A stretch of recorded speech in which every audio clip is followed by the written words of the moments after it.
कितने दुनिया में पैसे वाले लोग आए, अरबोपति आए हैं, तारीख किसी को याद करती है? कितने लोगों को आप जान करते हैं? इस मुल्क में कितने अरबोपति आए चले गए? स्विट्जरलैंड में उनके बैंक मर गए, उनके पैसे ही स्विट्जरलैंड में रह गए। कितने आए हैं? कोई दुनिया में याद करता है किसी को? कितने प्राइम मिनिस्टर आए हैं? प्राइम मिनिस्टर मैं कहीं अभी देखता हूं कि फंक्शंस के अंदर बेचारों को पूछता, कोई ये कोने में बैठे होते हैं, कोई पूछता नहीं है, क्योंकि पूछता तो उसको है जिसको अल्लाह इज्जत देता है, और अल्लाह तो उसको इज्जत देता है जो अल्लाह के लोगों के लिए कुछ करता है, जो इंसानियत के लिए कुछ करता है। जब से अल्लाह ने दुनिया बनाई है, नाम तो उसका है। आप जब नमाज पढ़ते हैं, आप क्या अल्लाह से मांगते हैं? 5 वक्त की नमाज में एक ही चीज मांगते हैं ना, कि अल्लाह उनके रास्ते पे लगा जिनको तूने नेमतें बख्शी। एक ही चीज मांगते हैं ना, बाकी तो अल्लाह का आप शुक्र अदा करते हैं। आप अल्लाह को कहते हैं कि मैं सिर्फ अल्लाह तेरी इबादत करता हूं, तेरे से मदद मांगता हूं, रहमान और रहीम है तू। लेकिन आप मांगते एक चीज है कि अल्लाह उनके रास्ते पे लगा जिनको तूने नेमतें बख्शी। वो कौन थे? वो पैगंबर थे। सारे जितने पैगंबर आए हैं, अब उनके रास्ते के लिए हर रोज नमाज पढ़ते हैं। वो जितने भी पैगंबर थे जिनके ऊपर अल्लाह ने नेमतें बख्शी, जिनके लिए आज हम मरने के लिए तैयार हैं, कब से हजारों साल वो दुनिया से चले गए, आज भी हम मरने के लिए, आज भी लोग पैगंबरों को उनका नाम लेते हैं। हम अपने नबी के लिए कि लोग जान देने के लिए तैयार हैं। तो क्या वजह थी कि अल्लाह ने हमें, हम जब कहते हैं कि अल्लाह उनके रास्ते पे लगा, तो उनका रास्ता क्या था? सारे पैगंबर, जितने भी पैगंबर आए थे, वो हक और सच के लिए आए थे, वो सोशो इकोनॉमिक जस्टिस के लिए आए थे। हजरत मूसा रोमन जो फिरौन था, उसकी फिरौनियत के खिलाफ आए थे, इंसाफ के लिए आए थे। हजरत ईसा के ऊपर एक बड़ी जबरदस्त किताब है, गजा इस्लाम ने लिखी है, द ज़ेलट। वो कहते हैं वो फ्रीडम फाइटर थे। वो जो रोमन्स की इंपीरियलिज्म थी और जो जूइश क्लर्जी थी, जो जूइश एलीट थी, उसके खिलाफ आम आदमी के लिए खड़े हुए थे। और हमारे नबी मक्का की एलीट के खिलाफ खड़े हुए थे। वहां भी बड़ा अमीर अमीर था और गरीब गरीब था। तो आपका जो मकसद है, जिस तरह इब्ने खालदून कहता है कि इंसान का दुनिया में मकसद ही एक है, to fight for a just society, इंसाफ के लिए खड़े हो। ये सारे पैगंबरों का भी ये मकसद था। ये आपका भी अल्लाह ने जो दुनिया में भेजा है, अपने से पूछें कि मैं इस दुनिया में क्या कर रहा हूं। आप दुनिया में एक अदल और इंसाफ के निजाम के लिए आए। और लीडर जो होता है, वो जब वो निकलता ही अपने से बाहर कब है, जो अपने से बाहर देखता है और जितना वो समझता है कि अल्लाह ने मुझे दिया है, मेरे पे जिम्मेदारी डाली है कि मैं उनके लिए क्या करता हूं जिनको अल्लाह ने नहीं दिया। तो आप, इसलिए मैं आपके पास आया हूं, आप एक चंद थोड़ी सी परसेंटेज है इस मुल्क में जिनको क्वालिटी एजुकेशन मिल रहा है। ये आपको क्वालिटी एजुकेशन जो मिल रहा है, और इंशाल्लाह ये क्वालिटी हम बेहतर करते रहेंगे। लेकिन ये जो क्वालिटी एजुकेशन है, इससे आपने क्या करना है? आप अपने लिए भी जिंदगी गुजार सकते हैं।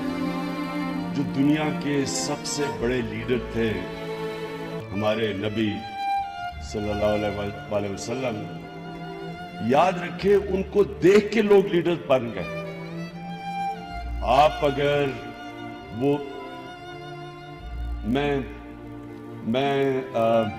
उम्मीद रखता हूं कि आप में से कोई वो पीरियड स्टडी करें, उनकी दुनिया से पर्दा करने के बाद इतने अजीम लोग इतने छोटे टाइम में कभी निकले ही नहीं। وہ پیریڈ سٹڈی کریں ان کے بعد. یعنی جس طرح ایک سے ایک بڑا عظیم انسان نکلا, تو وہ کیا تھا؟ وہی لوگ پہلے تھے. ان کے جانے کے بعد کیا ہوا کہ ہر کوئی لیڈر بن گیا. حضرت بلال جو ایک غلام تھے, پہلے افریقن تھے جو مسلمان ہوئے, انہوں نے 2 کیمپینز لیڈ کی تھی. خود سوچیں کہ ایک کیمپین یعنی جنرل بننا, ایک کیمپین کو لیڈ کرنا, ایک پوری اس کے لیے آپ کو ایک ٹریننگ چاہیے.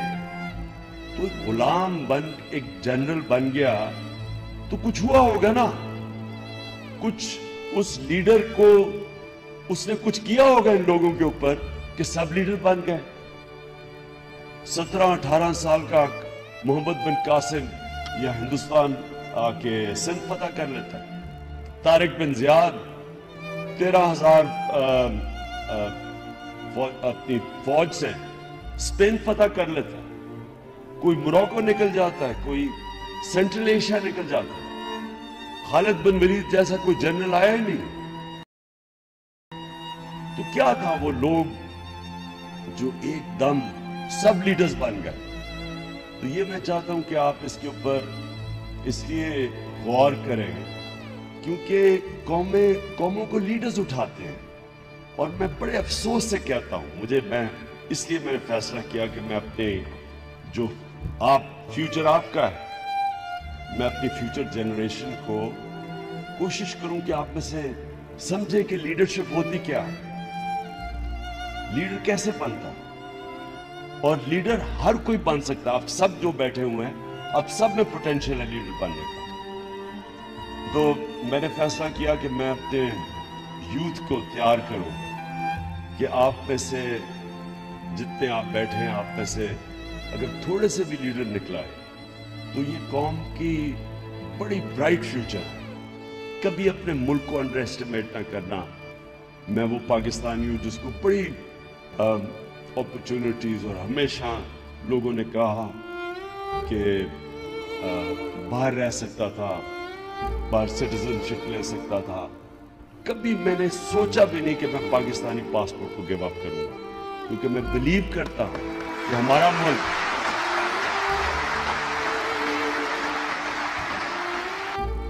عمران خان ایک کرکٹ سٹار صرف تھوڑی سی کرکٹ کے اوپر باتیں کر کے کروڑوں روپیہ سال کا کما سکتا تھا. اس کو تو کچھ کرنے کی ضرورت نہیں تھی. اس کو کیا ضرورت پڑی تھی ہاسپٹل بنایا, بھرا بھرا پھرے, یہ گندے گندے لوگوں سے گالیاں کھائے, کیا ضرورت تھی اس کو.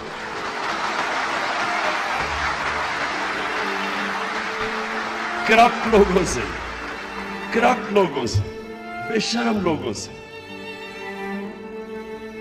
جو کہ کوئی ان کو فکر نہیں ہے کہ بیچارے آدھی آبادی ہماری ملک کی 2 وقت کی روٹی نہیں کھا سکتی. آدھی آبادی پوری ہائٹ پہ نہیں پہنچتی کیونکہ کھانا پورا نہیں ملتا.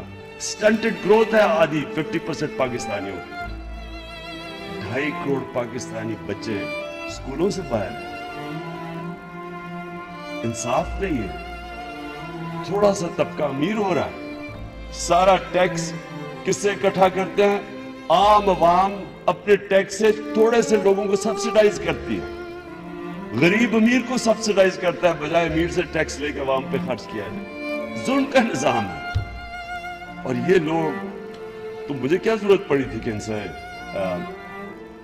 سے ہر دوسرے دن کو برا بھلا کہوں, ان سے اٹیک کروں؟ مجھے تو نہیں ضرورت تھی. آرام سے میں ان سے ملوں. سارے 2-3 تو میرے فینز ہی تھے, کرکٹ کے شوقین ہوتے تھے. آپ کو پتہ ہے میاں صاحب کو تو کرکٹ کیپٹن بننا چاہیے تھا, غلطی سے پرائم منسٹر بن گیا.